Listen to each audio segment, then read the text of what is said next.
رمضان رمضان رمضان يا حبيب.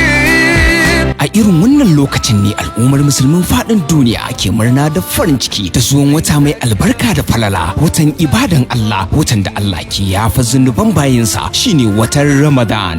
A don haka shugaba adali kuma jagora na gari, mai son mu kuma mai kaunar mu, mai kishin mu, jagoran talakawan Najeriya, Dr. Rabiu Musa Kwankwaso, Kwankwasiya Amana, yana taya al'ummar musulmin jihar Kano da ƙasa baki ɗaya murnan zagayowar watan Ramadan na shekarar 1441 bayan hijira, wanda ya daidai da shekarar 2020 miladiya. A don haka ne yake kira ga al'ummar musulmin jihar Kano da ƙasa baki ɗaya da mai koyi da halaye da ɗabi'u irin na Annabi Muhammadu sallallahu alaihi wasallam a wannan wata na Ramadan, gurin kyautatawa, yawan sadaka, lafulfuli, istighfari, yawaita karatun alkur'ani mai girma. A wannan wata mai tarin albarka na Ramadan, Dr. Rabiu Musa Kwankwaso yana ƙara kira ga al'ummar musulmin jihar Kano, ƙasa da duniya baki ɗaya da mu ƙara addu'o'i Allah ya ɗauke mana wannan annoba ta coronavirus wato COVID-19, sa'annan mu kasance masu bin ka'idoji da ƙwararrun likitoci suka shimfiɗa mana, mu kasance masu wanke hannu da ruwa da sabulu a kowane lokaci, mu rage shiga cunkoson jama'a, mu kasance masu bada tazara akalla mita 2 a tsakaninmu, mu rage gaisawa a kowane lokaci, yayin da muka ji atishawa mu yi amfani da gwiwar hannunmu. Allah ya bamu lafiya da zaman lafiya, amin summa amin. Wannan sako ne daga Hajiya Safiya Ma'azu.